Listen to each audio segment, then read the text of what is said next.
I am Ferdinand Marcos, and I am the President of the Republic of the Philippines. I stand today on behalf of 110 million Filipinos. Hi everyone, hello universe, it's me again. Shoutout sa inyo mga kababayan. Meron tayong upload videos updates. Maganda ito mga best, good news, ano? Naalala niyo po yung mga nakaraang mga buwan, sabi po ng mga DDS na nagrarally sa Dahek hindi na raw sila magpadala ng remittance. Sa bagay, wala naman tayong pake kung ayaw nilang magpadala, hindi naman po pamilya natin ang nagugutom, pamilya nila. So dahil dito may balita po ang BSP. This is good news talaga. So malaman po natin kung alin bansa nanggagaling itong mga remittance, kung bakit ito tumaas.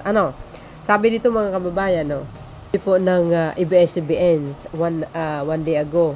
So ibig sabihin na August 15, 2025.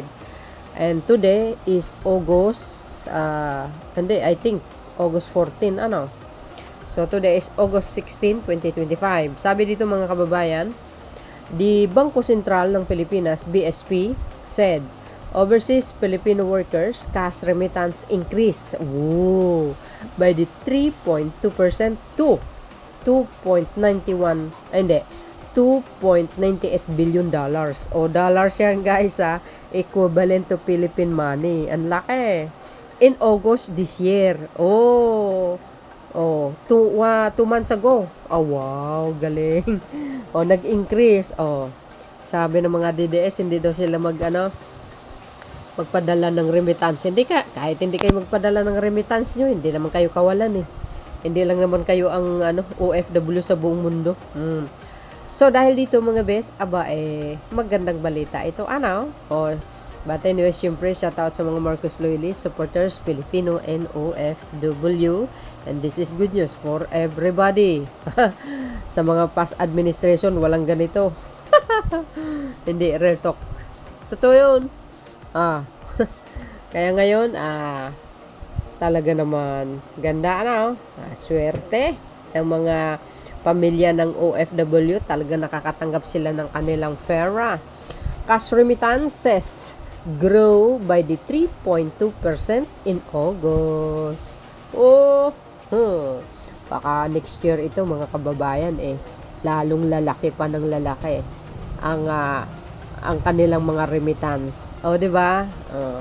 So, ayan, basahin ko sa inyo para malaman nyo. Ang importante dito, ang pinaka-punto dito is lumago, nag-increase ang padala ng mga OFW all over the world.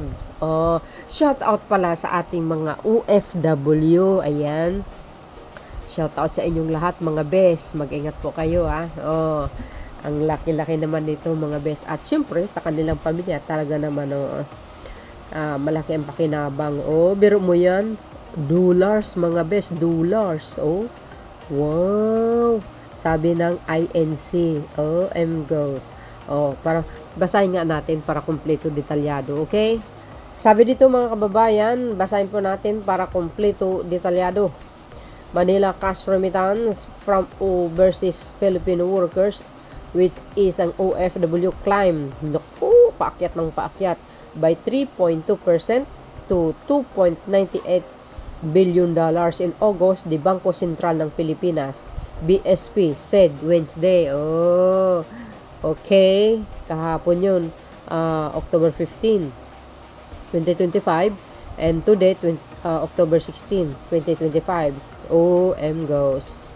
Galing naman congratulations sa ating mga OFW. Shoutout po sa inyong lahat. Tuloy.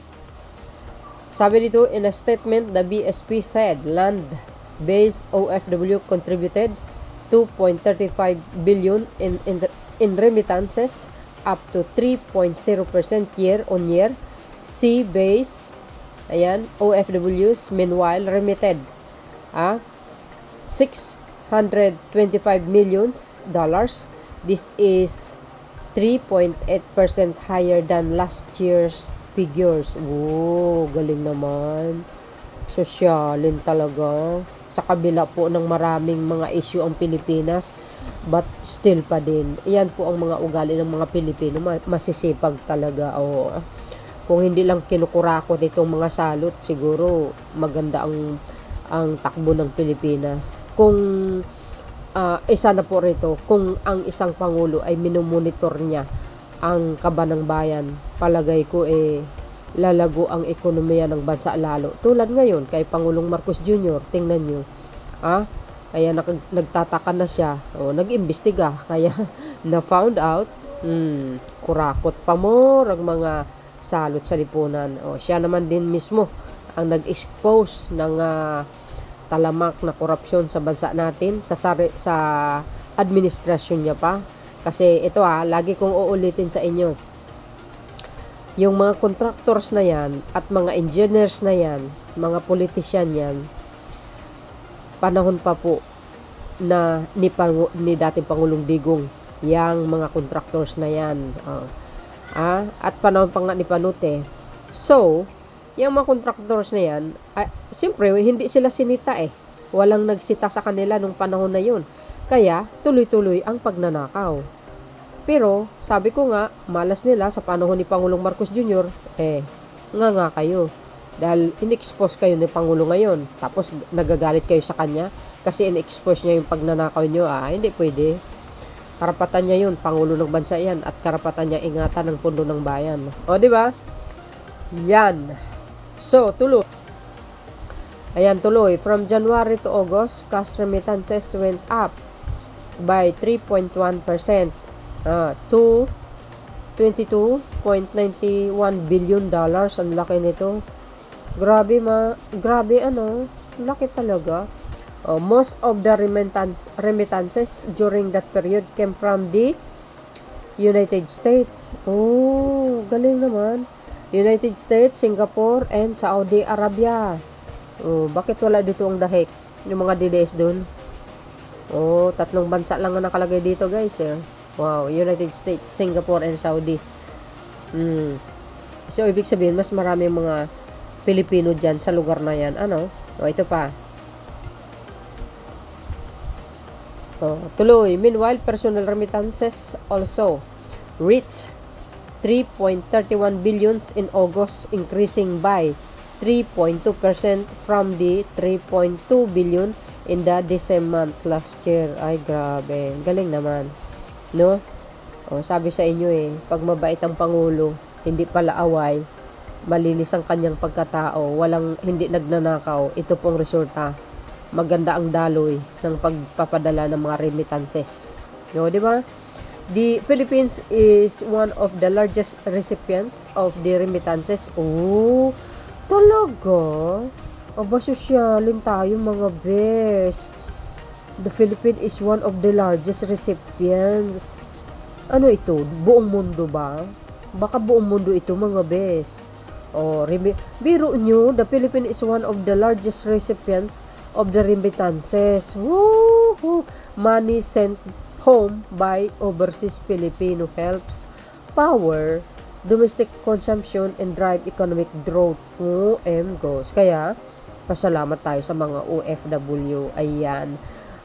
Alam nyo mga besa, ang dami talaga mga OFW na talagang umaasenso sa buhay. Bakit? Makita yung mga bahay nila talagang bungalow, ang gaganda. Yun ay sipag at tiyaga nila. Diba?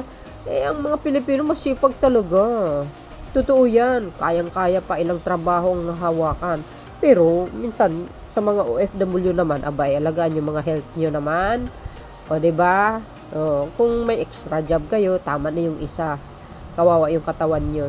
Diba? Kaya maraming salamat sa inyo, sa inyong mga remittances.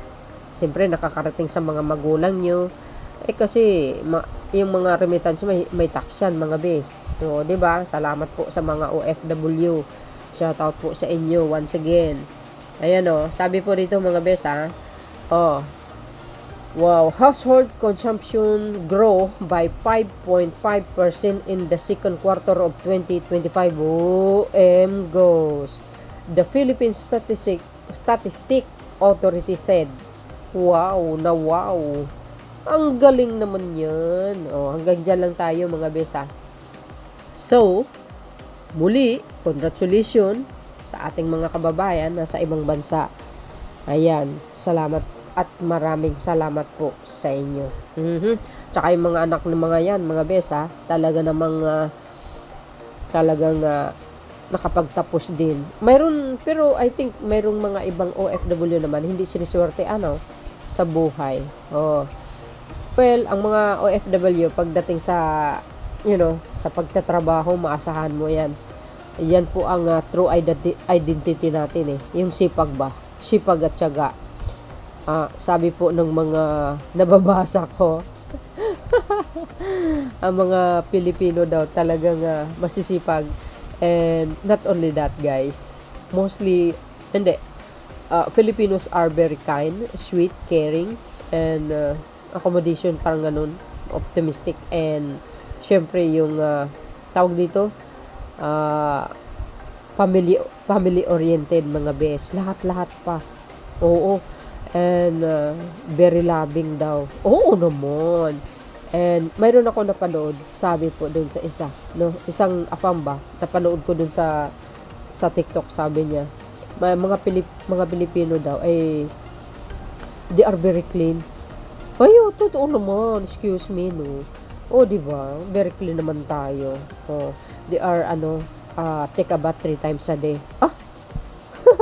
Siyempre lalo paggaling sa umaga, di ba, tanghali pag sobrang init, siyempre sa gabi before you go to bed, di ba, before sleeping. And siyempre ang mga Pilipino daw ay malinis. Jesus Mario Joseph. Kami pa. Diba? Sosyalin. So, wherever you are in the world, mga best, you should pay your taxes. Diba? Ganun lang naman yun. Because that is batas. Remember that. Walang maisusumbat ang kahit sino. Ganun lang po yun. Batas is batas. Pero, it's up to you naman if you want to paying your taxes. Diba? If not, well, nasa sayo yun. Ganun lang yun. So, yun mga best. See you again on my next upload. Don't forget to like, hit the button bell para lagi kayong update sa aking mga upload videos. Thank you for watching. Bye bye bye and babush. God bless Philippines.